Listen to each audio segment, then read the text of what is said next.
the mental fortress, why your mind breaks under pressure, and the scientific path to unshakable resilience. Here's something nobody tells you about mental strength.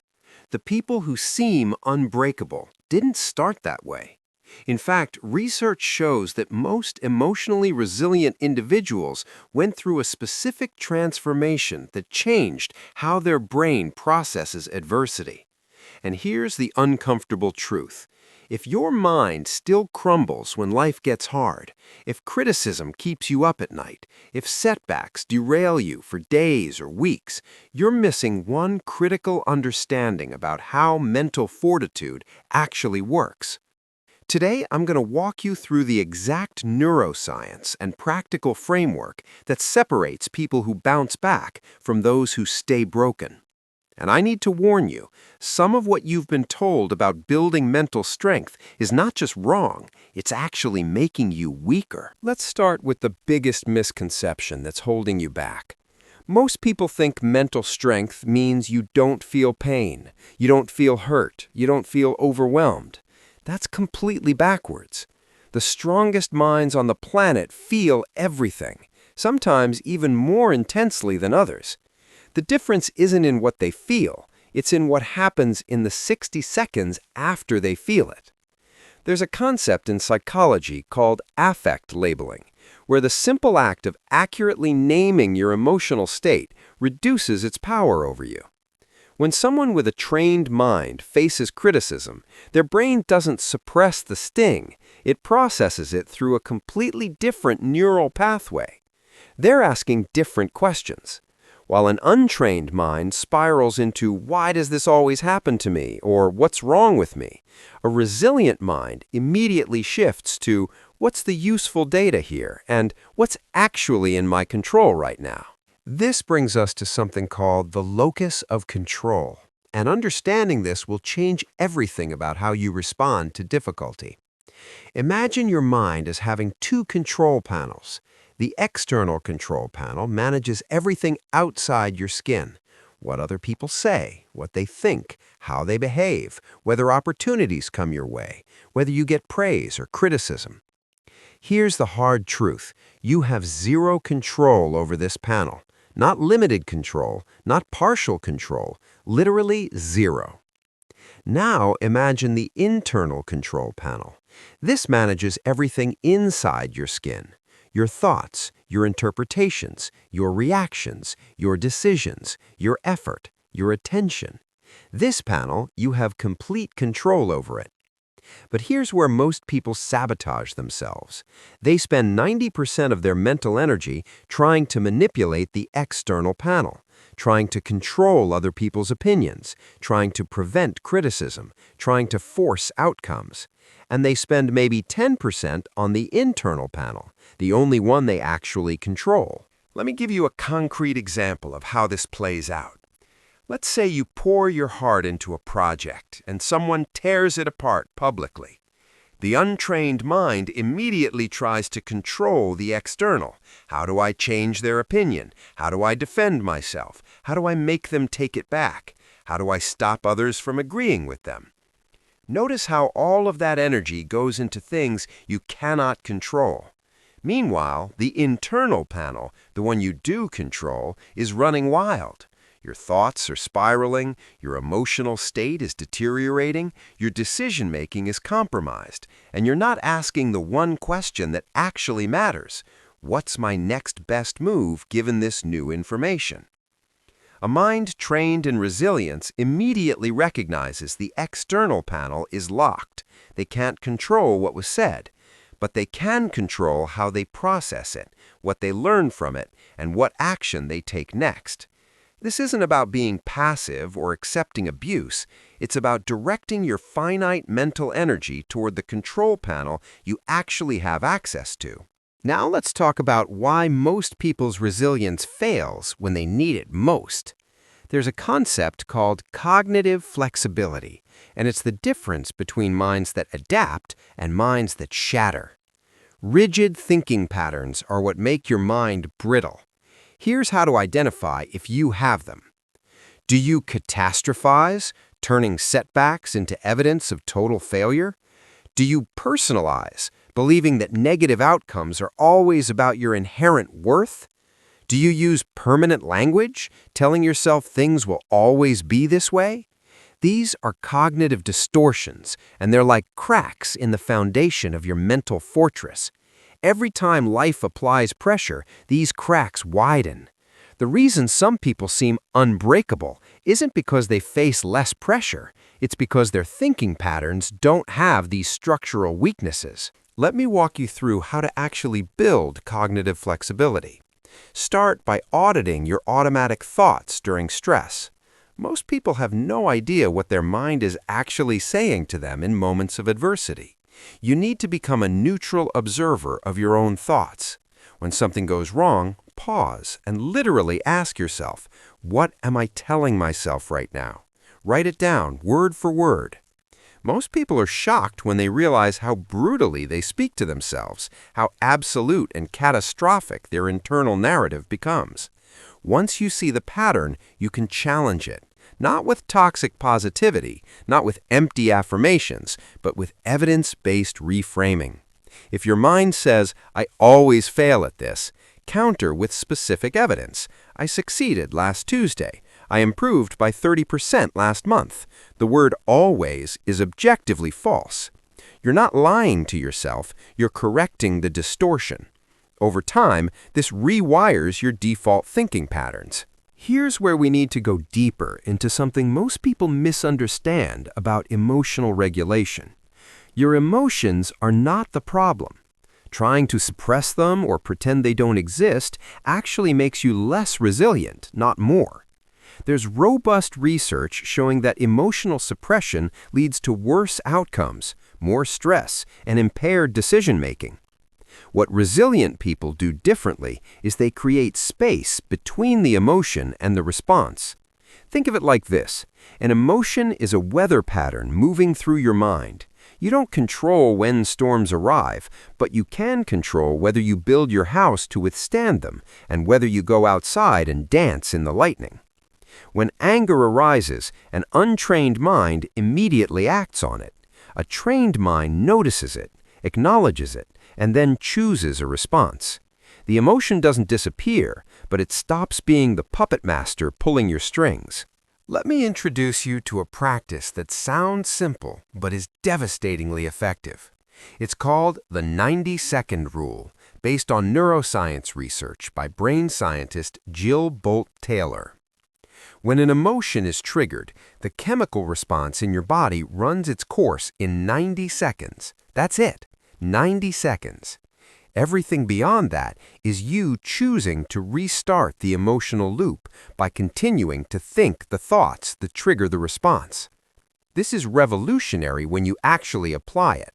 The next time you feel intense emotion rising, set a mental timer. For 90 seconds, simply observe the physical sensations. Notice the tightness in your chest, the heat in your face, the tension in your shoulders. Don't judge it. Don't feed it with thoughts. Just watch it like you're a scientist observing data. In most cases, you'll feel the intensity peak and then naturally begin to subside. Now you have a choice point. You can restart the loop by diving back into the triggering thoughts, or you can ask yourself the one question that determines your trajectory. What do I need to do next? Now we need to address something that makes or breaks your mental resilience. Your relationship with discomfort. Here's a pattern I see constantly. People want to build mental strength, but they're simultaneously optimizing their life to avoid all discomfort. They want the outcome without the process. Building resilience is like building muscle. Muscles don't grow from comfort. They grow from progressive overload, from being stressed just beyond their current capacity. Your mind works the same way. If you consistently avoid difficult conversations, if you quit when things get hard, if you need everything to feel good before you take action, you're not building resilience, you're atrophying what little you have. This doesn't mean seeking out suffering for its own sake. It means deliberately doing things that are uncomfortable in service of your growth. Have the hard conversation. Sit with the difficult emotion. Keep going when motivation fades. Each time you do this, you're literally strengthening the neural pathways associated with stress tolerance. Let's talk about recovery protocols, because this is where most people's resilience training falls apart. You cannot be in a state of high stress 24/7 and expect to maintain resilience. That's not strength. That's a path to breakdown. Elite performers in every field understand something crucial. Resilience isn't just about handling stress, it's about recovering from it. Think of your nervous system like a rubber band. You can stretch it repeatedly, but if you never let it return to its resting state, it loses elasticity and eventually snaps. You need deliberate recovery practices built into your daily rhythm. This might be breath work, meditation, physical movement, time in nature, creative expression, whatever actually down-regulates your nervous system. Not as a luxury, not when you have time, but as non-negotiable infrastructure. The people with the strongest resilience aren't constantly tensed up, ready for battle. They move fluidly between states of high engagement and deep recovery. Here's something that might challenge everything you believe about mental strength. The toughest people I've ever met, the ones who've endured and overcome genuinely horrific circumstances, are also the most compassionate, especially toward themselves. This isn't weakness, it's the ultimate form of strength. Self-compassion is not self-pity. It's not letting yourself off the hook. It's treating yourself with the same understanding you'd offer a good friend facing difficulty.